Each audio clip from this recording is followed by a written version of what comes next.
Health and Well-being module, Physical Growth and Development. Dear teachers and students, I will be discussing physical growth and development occurring during growing up. Physical growth of a person is one of the most important concerns from the point of view to be healthy.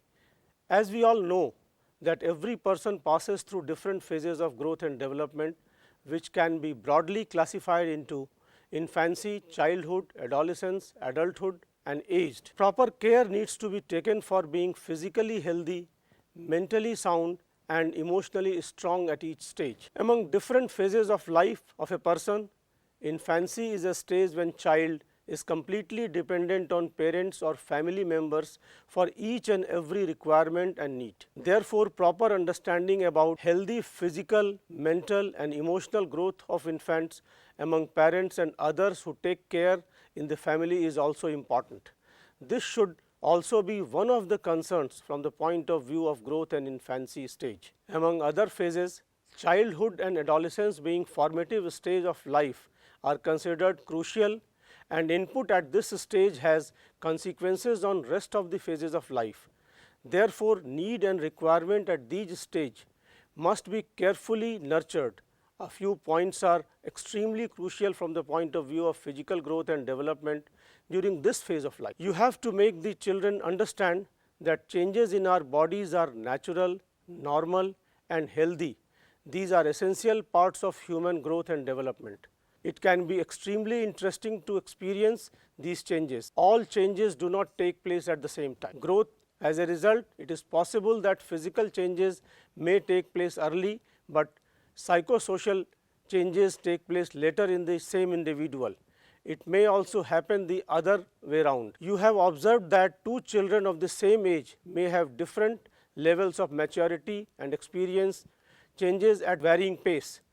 Sometimes children during growing up feel ashamed if they look different from many of their peers. Some could be maturing faster or slower than the others, and this difference may become the focus of teasing and ridicule among peers.